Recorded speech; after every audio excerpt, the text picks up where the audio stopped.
दोस्तों यदि मैं आपसे पूछूं क्लाइंट आपको नो क्यों बोलता है तो आपका कुछ भी जवाब हो सकता है। उसका बजट नहीं था, प्राइस बहुत ज़्यादा था, कंपटीशन ज़्यादा था, राइट, कुछ भी हो सकता है। मैं आपसे ये कहूँ कि क्लाइंट कभी भी प्रोडक्ट एंड सर्विस को तो नो बोलता ही नहीं है। 90% क्लाइंट नो बोलता है सेल्स पर्सन को। जो व्यक्ति उसको प्रोडक्ट एंड सर्विस बेचने आता है ना, उसको नो बोलता है। तो यदि आप भी ऐसी नो सुन सुन के परेशान हो चुके हैं, सेल्स में आपकी सेल्स हो नहीं रही है और आप जानना चाहते हैं कि ये क्लाइंट आपको नो क्यों बोलता है, राइट, तो आज का वीडियो सिर्फ और सिर्फ आपके लिए है। आज के इस वीडियो में मैं आपको 5 ऐसे रीज़न बताऊंगा जिनको यदि आपने सीख लिया, समझ लिया, अपने सेल्स के कैरियर में अप्लाई कर लिया तो आप अपनी सेल 5 से 10 गुना तक बढ़ा सकते हैं, राइट। तो ज़्यादा बातें ना करते वीडियो को स्टार्ट करते हैं। मैं एक रियल इंसिडेंट बताता हूँ अपनी ही लाइफ का।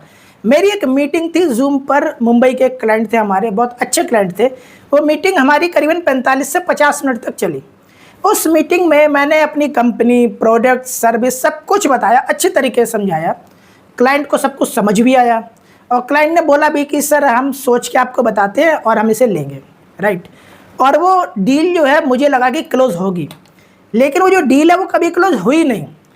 क्लोज होते होते होते होते क्लाइंट ने क्या किया, मुझे इग्नोर करना स्टार्ट कर दिया और अंततः वो डील कभी क्लोज हुई नहीं। डील थी हमारी 2.5 लाख रुपए की, राइट।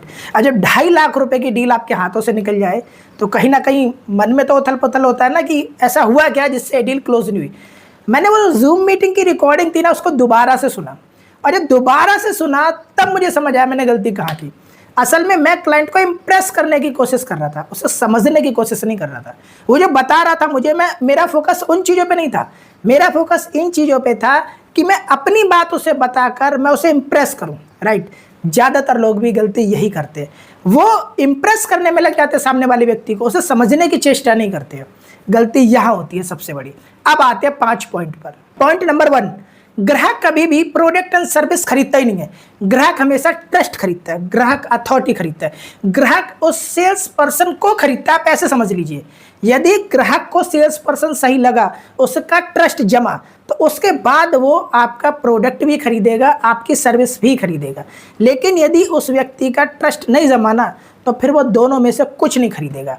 पॉइंट नंबर 2, सबसे पहले आप ग्राहक की सुनिए।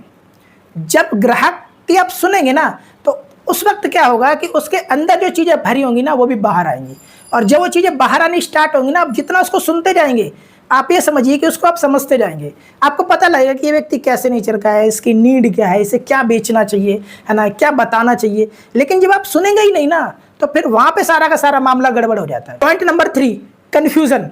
होता क्या है, ग्राहक आपके पास आया, आपने प्रोडक्ट एंड सर्विस उसे बताई, अच्छी तरीके से समझाई, लेकिन आपने उसी प्रोडक्ट एंड सर्विस के उसको 3600 फीचर बता दिए।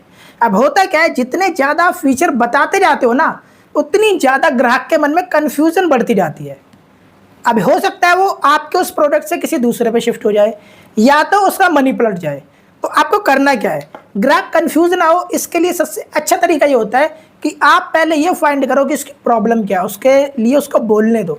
जब आपको समझ आ जाए ना कि उसकी प्रॉब्लम क्या है तो उसकी एक प्रॉब्लम का एक सटीक सोल्यूशन दो, बस, इससे आगे कुछ नहीं। जब आप ऐसा करना स्टार्ट कर दोगे तो उसके आगे कोई बात बनेगी ही नहीं और आपकी जो डील है वो क्लोज हो जाएगी। उसका जो और कोई सवाल होगा ना और कोई कन्फ्यूज़न होगी, वो कन्फ्यूज़न बीच में आएगी ही नहीं, राइट। Point number 4, urgency. बहुत बार ऐसा होता है कि आपने सब कुछ कर लिया लेकिन अर्जेंसी पैदा नहीं की। मैं यहाँ पे फेक अर्जेंसी की बात नहीं कर रहा हूँ कि सर कल तो ये प्रोडक्ट बचेगा ही नहीं, सर्विस मिलेगी ही नहीं, ऐसा नहीं। आपको रियल अर्जेंसी बतानी है आपको, ठीक है। अब वो कैसे बतानी है, ये सब कंपनियों का अलग अलग हो सकता है, सब प्रोडक्ट पे अलग अलग फिट बैठता है, इसका कोई सटीक फार्मूला मैं आपको नहीं बता सकता। लेकिन अर्जेंसी कैसे क्रिएट करनी है ये आपको अपना प्रोडक्ट एंड सर्विस देख के खुद समझना पड़ेगा। तो जब तक आप अर्जेंसी क्रिएट नहीं करोगे ना तब भी आपकी जो सेल है वो नहीं होगी, right. 5th point, last, price. आपने कोई कोर्स सामने वाले को समझाया और आपने उसका प्राइस बताया 25,000 रुपये। अब सामने वाला कहेगा 25,000 में तो बहुत महंगा है और उसको महंगा भी लगेगा।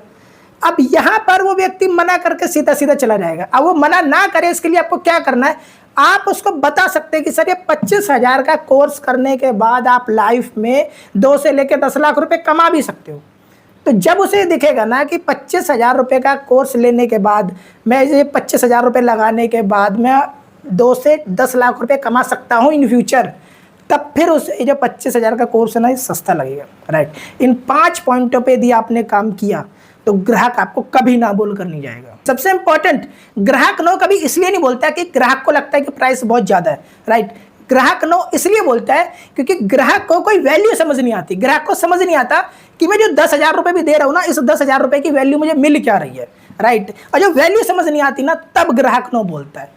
मोटा मोटी आप इस बात को समझो, इस जो पूरी वीडियो का सारांश है वो ये है, राइट। तो वीडियो यदि आपको अच्छा लगा है तो आप इस वीडियो को लाइक करें, चैनल को सब्सक्राइब करें, बेल आइकन को क्लिक करें, अधिक से अधिक ऐसे लोगों में शेयर करें जो सेल्स में डिफिकल्टीज को महसूस करते हैं। आपने अपना महत्वपूर्ण समय दिया, इसलिए आप सभी का बहुत बहुत धन्यवाद। नमस्ते, जय हिंद, जय भारत।